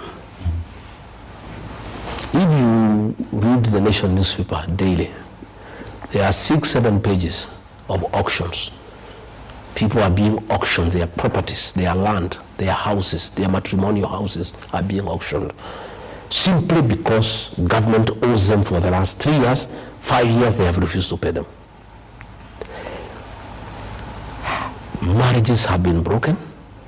People are committing suicide because of being auctioned, because of getting destroyed economically, because of non-payment of bills. So when Ruto goes to parliament to say the economy is growing, what do those people whose property is being auctioned because they are owed money by government, how do they feel? And what is sad, all those houses and land that is being auctioned, it's not being bought. There's nobody to buy. I went the other day to Ayad in Narok. I found more than 50 vehicles. They have been there for 1 year. They were repossessed for sale, but there is nobody to buy, nobody has money. So when you say that the economy is growing, that there is improvement, that the economy has stabilized, who are you telling? As we go for Christmas, Kenyans are a very sad lot. Many Kenyans will not even enjoy Christmas. Many of them are sulking. They are worried about January. Where will they get money to take their children to school? Where will they get money to pay for licenses for businesses that are not performing? You have to renew your license in January, but nobody comes to your shop to buy, yet you have to renew your licenses. Kenyans are a very unhappy lot as we proceed for this Christmas. Kenyans are very sad by the state of the economy. And that is why most people are switching the TV off when William Ruto was lying to the people of Kenya in parliament that Kenya is doing very well economically. He has stabilized the economy. Oh, we are on a very good trajectory. Whom is he telling? Talk to the ordinary Kenyan people. You know, today, tea farmers, they are going home with bonus as less as 12 shillings. That's something that has not happened in the history of this country. Simply because William Ruto mismanaged foreign policy on the relationship with Sudan. He went to interfere with the internal affairs of Sudan. He went to work with the rebel groups, sending them arms, buying gold from them. Then the government of Sudan got annoyed and stopped importing our tea. We have been selling 15% of our tea, of our green tea to Sudan. As a result, most of our tea is in Mombasa and bought. And the prices have gone down because we used to get very good prices from Sudan. As we speak today, farmers from his place in Kericho are saying 1 term. Farmers in Nandi are saying 1 term. Tea farmers from his place where he comes from, his own tribesmen are saying 1 term. Because for a long time, for the last 30 years, they have never received bonus as low as they have received. You know, as we go for Christmas, many people are doing harambis to pay hospital bills. SHA is not working. They have been deducted money, but SHA cannot pay. Many people over this Christmas have harambis to raise money for hospital bills. You know, many people, they have supplied food to hospitals. They have not been paid. Many people have supplied food items to prisons. They have not been paid. Everybody is stuck as we go for Christmas. Yet the president has the audacity to appear in parliament, drinking water, and MPs are shouting there 2 term, and he's saying how Kenya is doing well, how happy people are, you know. And he was saying, oh, he has, you know, he was in America, he has been invited there. You know, I saw Trump. I think he's a very interesting character. William Ruto was telling Trump that there are problems in Sudan, and there is a humanitarian crisis and Trump should intervene. And Trump just looks at him because he has intelligence that William Ruto is responsible for the crisis in Sudan, and he is here pretending to invite Trump to intervene in Sudan. And Trump just looked at him. He did not respond to him, you know. So you know, I have had. I would like to give you an opportunity to talk about the Singapore. I prepared something because I would like to debunk. Let's actually go there, because you see, Mr. Gachagua, one of the issues that also has bedeviled this country is corruption, right? Yes. And corruption is not money that has disappeared. It is money that is stolen. Yes. It is money that has been taken. And money, as they say, has paper trail. It can be traced to where it has gone to. The government of Kenya today says, we want to get to a developed country. We want to get to Singapore. But if you look at what Lee Kuan Yew did in Singapore, the first thing he did was to criminalize corruption. If you were found to be corrupt, you would be shot dead. Today, Kenya finds itself at a position where corruption is coffee, tea, sleep, wake up corruption. If you form government, what is your promise in dealing with corruption so that the Singaporean dream becomes a reality? Let me talk about Singapore. William Ruto is very good at narratives. Last election, he came with the bottom-up economic model. It has collapsed. He said he'll lift people from bottom to up. Those who own motorbikes will own centers and taxis. Those who own taxis will own matatus. Those who own matatus will own buses. You believed him? We did. We believed him. It was the greatest fraud in the history of Kenya. Electoral fraud. He conned all of us and the people of Kenya. Mama Boga, Boda. He doesn't talk about them anymore because he knows it's trash. He said hustler fund, 500 shillings. What business can you do with 500 shillings? So he knows that nobody will listen to that hustler nonsense. Nobody will listen up to bottom-up economic model. So he has now come up with a new con game of Kenya should be like Singapore. Singapore, the country pursued a radically pro-business, export-oriented strategy. Singapore slashed corporate taxes, guaranteed rule of law, and built investor confidence. So what is William Ruto doing? He's saying we want to be like Singapore. This is what Singapore did. Yeah? Himself, we are struggling businesses. Our importers in Mombasa are strained. The tax regime is oppressive. It kills business. Investors are fleeing Kenya due to corruption and insecurity. In Singapore, they rose to what they became because of rule of law. In Ruto's Kenya, the one he wants to be Singapore, goons are in charge of the country. And he's saying that Kenya can be like Singapore. Singapore became what it is because of rule of law. Here is William Ruto, president of Kenya, saying Kenya will be like Singapore, first world. Singapore became what it is because of rule of law. In Ruto's Kenya, goons are in charge of the police.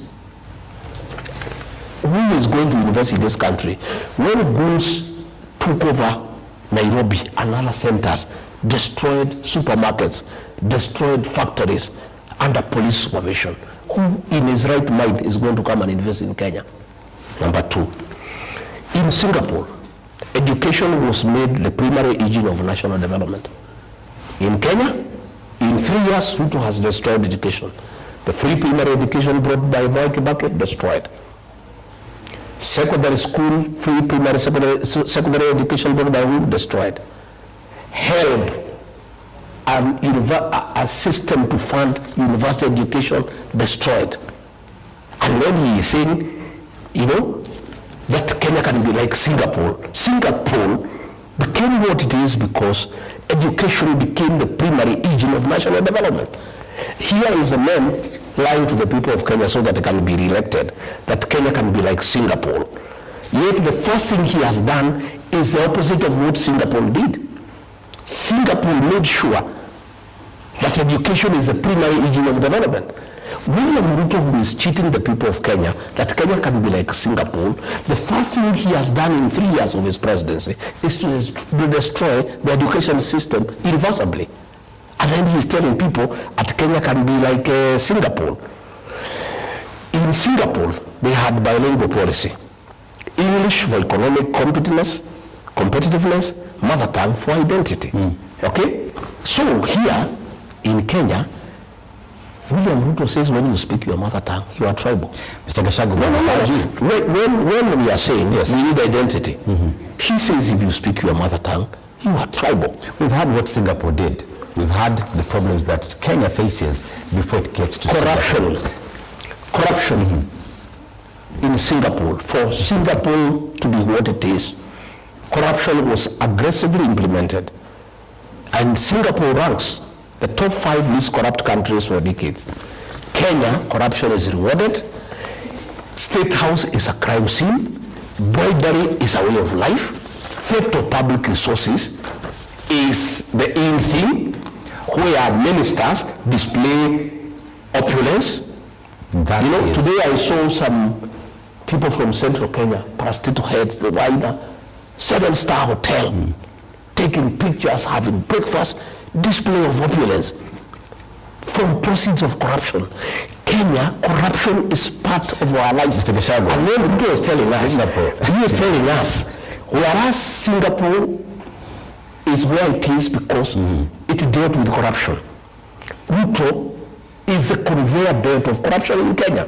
Look at what is happening in Ikolomani, my brother. 338 acres. 800 people are being displaced. It is said that there is gold there for 643 billion. We have information. The gold under is almost 6 trillion. This gold, why are the locals not involved? Why is it not being... Have you sent geologists to give that information? Let me tell you what is happening in this country. Let me tell you what is happening. Let me also tell you what is happening in this country. Let me tell you what is happening in this country.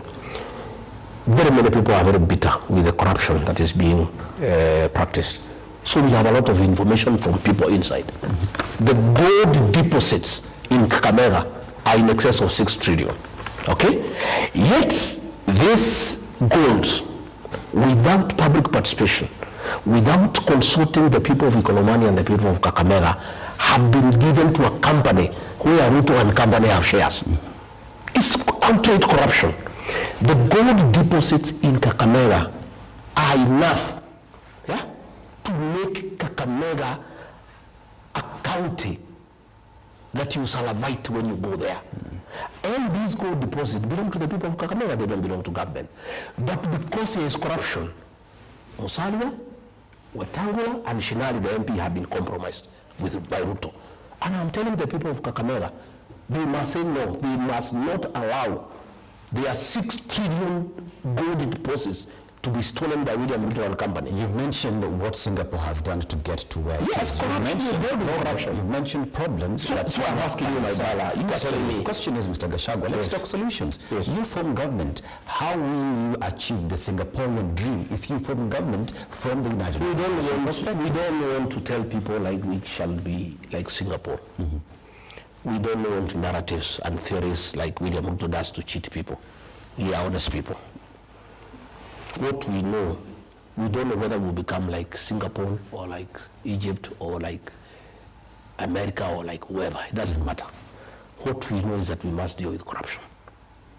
Corruption. And corruption is Kenya's problem. William Ruto is confusing everybody that the problem of Kenya is tribalism, so that people stop looking at the real problem of this country. You know, we must deal with corruption decisively. And we must make sure that independent institutions to fight corruption are allowed to do so. We must also make sure that people get what they earn rightfully. We must make sure that we don't sell public assets. Like now, pipeline was being sold at 100 billion. Before we go to pipeline, I just want to remain at Ikolomani. Still on Ikolomani. Yes. If you were the president of Kenya today, with the knowledge and the information that you have, that gold deposit is worth 6 trillion shillings, how differently would you have approached it? We would have a very candid discussion with the people of Ikolomani and Kakamega. And that gold is not just within the 338 acres. That is just the entry point. Gold is underneath the whole of Kakamega. And these guys are not just going to dig that gold within 338 acres. They'll go beneath in all areas in Kakamega. We would have a very serious discussion with the people of Kakamega to tell the people of Kakamega, God in his own wisdom has given you wealth. How do we get this wealth in partnership between the government and yourselves to transform your lives? How do we agree from the sale of this gold? How do we share the proceeds to go to development, to build roads, to have water for irrigation, to build boarding schools for children, to build ultra-modern secondary schools, to build universities, to boost people to do business. It is absurd that a few people, with the connivance of William Ruto, Musalia Mudavadi, Wetangula, and Shinari, want to steal 6 trillion from the people of Kakamega, and then they remain in abject poverty. And I'm telling the people of Kakamega, they must put their foot down. They should not, even if they are to be killed or jailed, the people of Kakamega cannot allow these gold deposits to go to a few people when they should benefit the people of Kakamega. And I'm asking them to stop it until we form government. Then when we form government, we can have a discussion. How do we exploit this mineral? And you know, my brother, minerals. The conflict in DRC is about minerals. The conflict in Sudan is about minerals. And the people of Kakamega must be prepared to say no. They must protect these gold deposits. There is no way 6 trillion worth of gold deposit that can transform a whole county should go to 4 people. I want you to address yourself to the pipeline matter that you were talking about, yes. The sale of the same. I want you as well to talk about securitization that the government has put in place to be able to get funds to push development of the country. What is your view on those two, as well as the road that is being constructed, the issue of pipeline? Where do you stand with that? This issue of pipeline was brought when I was Deputy President. I was a chairman of the cabinet committee that would discuss matters before they go to cabinet, and I refused. I rejected it. It was only passed after I was removed from office. This pipeline is worth 600 billion. William Ruto wants to buy it at 100 billion, and he's the one buying it. And he told me, we have interest in this matter. When did he tell you? When I was his deputy. At what time? When I refused, when I rejected it in cabinet committee, and his minister went and told him that I have refused, he called me and said, no, just please, let's process this thing. And I said, no. This thing, pipeline, is a national asset and is a strategic investment. How do you give the storage of our petroleum products in the hands of private people? These are strategic parastatals that have security implications for the security of the country. Again, how do you sell an institution worth 600 billion at 100 billion? And they are targeting some land in Mombasa. That land in Mombasa owned by pipeline, that land is worth 400 billion. So you buy pipeline, but the land you are targeting is worth 400 billion. But I'm glad that some people went to court and this matter was put on hold. And I really want to pay great tribute to our judiciary.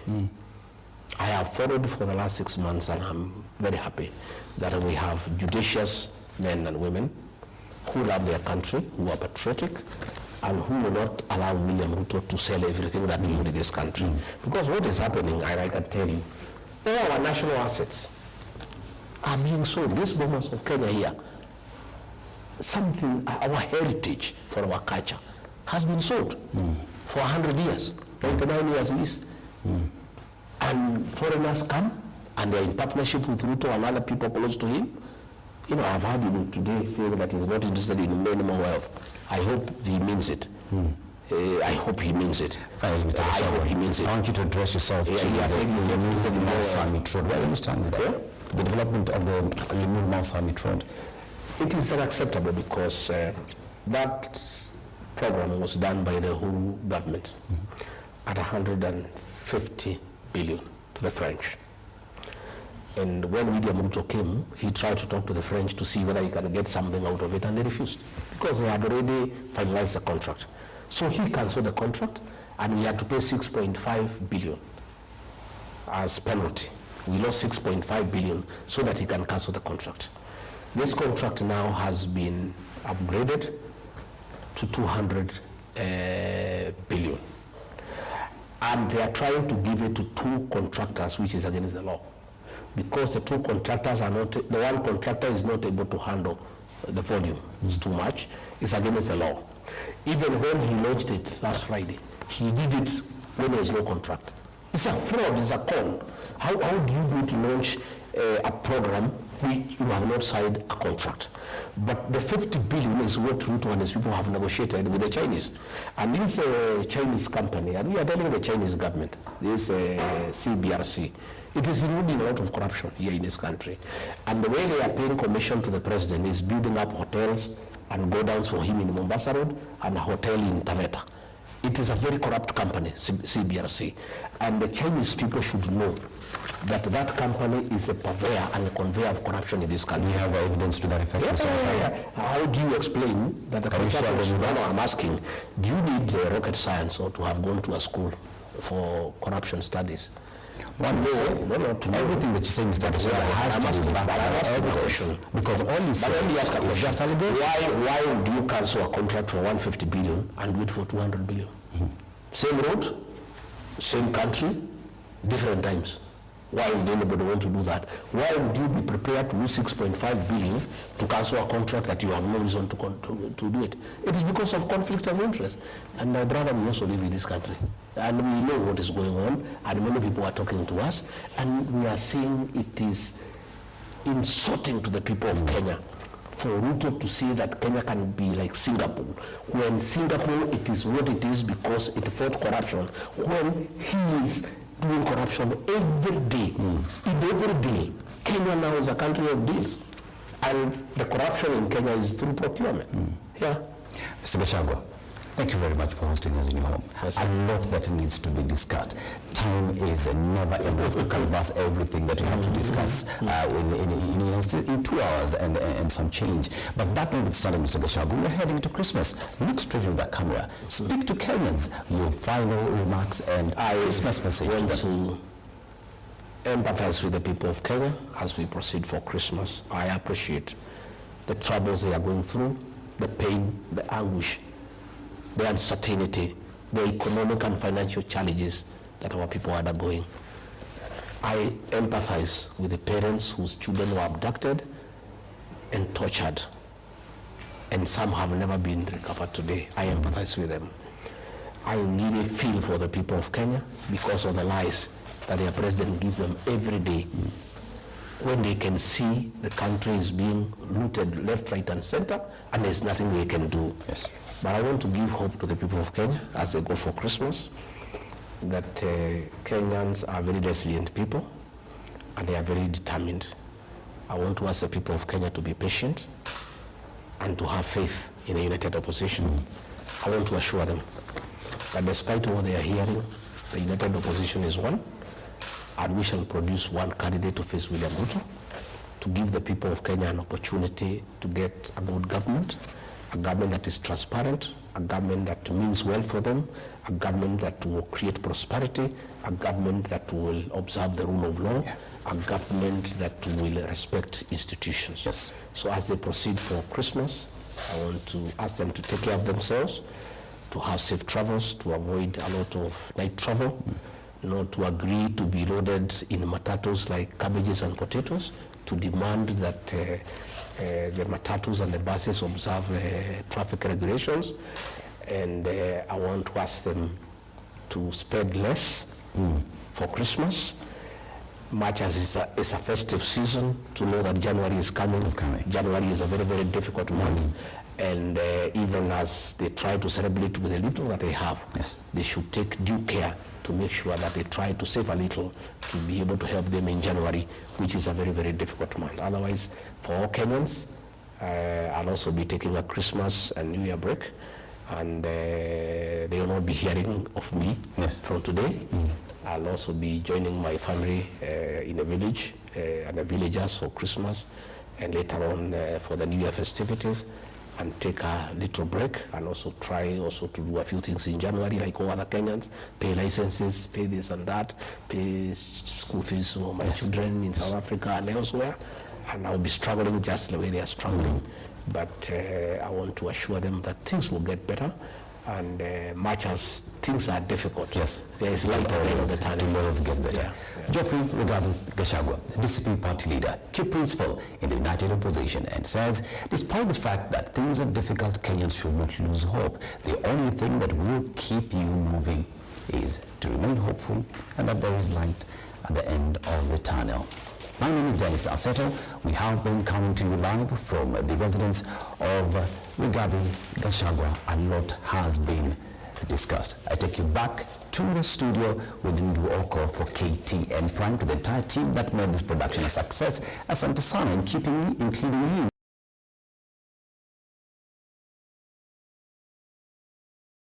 I hear politicians, when they introduce themselves, they say, my name is Honorable so-and-so.